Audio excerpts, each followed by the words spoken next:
Assalamualaikum warahmatullahi wabarakatuh. Selamat pagi. Halo semua, apa kabar? Nah, saya harap kita semua tetap sehat dan tetap semangat. Baiklah, pada pelajaran kita kali ini akan membahas satu pelajaran yang ada dalam kehidupan kita sehari-hari. Misalnya nih, adanya fenomena gempa bumi, mungkin fenomena tentang kepadatan penduduk, fenomena tentang pertanian, atau bahkan fenomena terjadinya siang dan malam. Nah, kira-kira ada yang tahu nggak pembahasan di SMA ini belajar tentang apa? Ya, tentang geografi. Nah, kamu tahu nggak apa itu geografi? Geografi itu adalah ilmu yang berkaitan dengan bumi. Oke? Sebelum memulai pelajaran, ada sebaiknya kita membaca doa terlebih dahulu. Bismillahirrahmanirrahim. Nah, ini adalah KD yang akan kita bahas nanti. Ya, sebelum memulai pelajaran, coba kamu perhatikan gambar berikut ini. Kira-kira ada yang tahu nggak gambar tersebut berkaitan dengan apa ya? Ya, gambar tersebut adalah tentunya berkaitan dengan suasana kehidupan masyarakat desa. Nah, pada pembahasan kita kali ini adalah tentunya membahas tentang desa. Ya, ada yang tahu apa itu desa? Ya, desa itu biasanya diawali oleh penduduk yang memiliki satu keturunan yang sama. Ya, desa adalah kesatuan masyarakat hukum yang memiliki batas wilayah yang berwenang untuk mengatur dan mengurus rumah tangganya sendiri dan diakui serta dihormati dalam sistem pemerintahan Negara Kesatuan Republik Indonesia.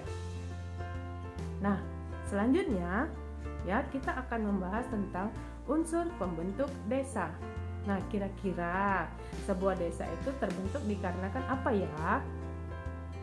Ya, biasanya sebuah desa terbentuk dikarenakan adanya 3 faktor. Yang pertama adalah adanya wilayah atau daerah. Nah, adanya wilayah ini berkaitan tentunya dengan luas, lokasi, serta batas wilayah. Yang kedua adalah tentang adanya penduduk. Nah, sebuah desa harus ada penduduk. Ya, nah tentunya dalam penduduk itu yang dibahas adalah mengenai jumlah, kemudian penyebaran, dan juga mata pencaharian penduduk. Dan yang ketiga adalah tata kehidupan. Nah, tentunya kalau yang dibahas dengan tata kehidupan adalah mengenai pola tata pergaulan masyarakat desa. Nah, itulah unsur pembentuk desa. Kemudian selanjutnya kita akan membahas tentang pola persebaran desa. Nah, pola persebaran desa yang akan kita bahas ada 4 pola. Yang pertama adalah bentuk desa menyusuri garis pantai. Nah, bentuk desa menyusuri garis pantai adalah sebuah desa yang dimana pemukiman penduduknya itu berada di sepanjang garis pantai yang landai.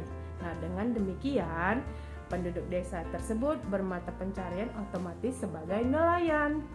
Yang kedua adalah bentuk desa terpusat. Nah, bentuk desa terpusat ini adalah bentuk desa yang berada di daerah pegunungan di mana semua penduduk berkumpul atau memiliki tempat tinggal secara berkelompok. Nah, kalau mereka di daerah pegunungan, otomatis penduduknya itu bermata pencarian sebagai petani. Yang ketiga adalah bentuk desa memanjang di daerah dataran rendah. Nah, bentuk desa yang memanjang di daerah dataran rendah ini adalah biasanya bentuk desa dengan pemukiman penduduknya memanjang berada di daerah sepanjang misalnya sungai ataupun memanjang sepanjang jalan raya. Nah, dengan demikian kalau penduduknya berada di daerah tersebut itu sudah berada pada daerah dataran rendah. Nah, dengan demikian penduduknya otomatis bermata pencarian bermacam-macam, sudah beragam. Misalnya apa? Sebagai pedagang ataupun sebagai PNS atau juga bahkan sebagai wira swasta lainnya. Dan yang keempat adalah bentuk desa yang mengelilingi fasilitas tertentu. Nah, bentuk desa yang mengelilingi fasilitas tertentu itu misalnya seperti apa? Nah, misalnya nih, bentuk desa yang mengelilingi fasilitas yang pertama adalah misalnya rumah sakit, ataupun mengelilingi fasilitas pendidikan, atau bahkan juga mengelilingi misalnya danau. Nah, dengan demikian, mata pencaharian penduduknya juga sudah beragam. Ya, itulah bentuk-bentuk ataupun pola persebaran desa. Dan yang terakhir adalah mengenai klasifikasi desa. Yang pertama adalah desa swadaya. Ya. Nah, desa swadaya ini biasa disebut dengan desa tradisional. Nah, pada desa swadaya adalah desa yang dimana penduduknya masih bersifat tradisional dan dikatakan sebagai desa tertinggal. Penduduknya bermata pencaharian hanya sebagai petani dan mereka memenuhi kebutuhan hidup hanya sebagai dari hasil pertaniannya saja tanpa bisa mampu menjual hasil pertanian tersebut. Yang kedua adalah desa swakarya. Nah, pada desa swakarya ini juga disebut sebagai desa transisi. Pada desa swakarya ini penduduknya sudah sedikit lebih maju. Nah, hasil pertanian sudah bisa mereka nikmati dan juga sudah bisa sedikit dijual. Nah, selanjutnya adalah desa swasembada. Nah, desa swasembada ini adalah desa modern, di mana kalau dikatakan sebagai desa modern, penduduknya tentu jauh lebih baik dan mereka sudah bisa menerima teknologi dari luar. Misalnya ya, kalau dikatakan sebagai desa modern adalah mereka selain menikmati hasil pertanian, tapi mereka juga sudah bisa menjual hasil pertaniannya dalam jumlah yang banyak. Swasembada ini adalah desa yang modern dan biasa juga disebut sebagai desa hinterland. Kenapa? Karena desa swasembada ini adalah desa yang dapat menyokong kehidupan masyarakat kota. Dan selanjutnya kita akan membahas tentang ciri-ciri masyarakat desa. Nah, kalau kita lihat bagaimanakah ciri-ciri masyarakat desa? Ada yang tahu? Ya, ciri-ciri masyarakat desa yang pertama tentunya adalah penduduk desa itu biasanya hidup lebih dekat dengan alam. Kenapa? Karena mereka biasanya bermata pencaharian sebagai petani ataupun sebagai nelayan. Kemudian yang kedua, penduduk desa itu lebih taat kepada norma-norma agama ataupun adat istiadat. Dan yang ketiga, penduduk desa itu lebih kepada memiliki hubungan kekerabatan yang erat.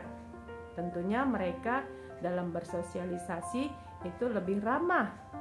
Dan yang keempat, biasanya penduduk desa itu adalah hidup dalam kesederhanaan. Ya, demikianlah pembahasan kita kali ini tentang desa. Sebelum pelajaran kita berakhir, ada satu pertanyaan yaitu berkaitan dengan desa. Pertanyaannya adalah, menurut pendapat kamu, bagaimana caranya kita bisa mengembangkan desa agar bisa menjadi lebih maju? Ya, kamu bisa menjawabnya nanti di akhir acara ini. Oke, Ibu rasa sampai di sini dulu pertemuan kita.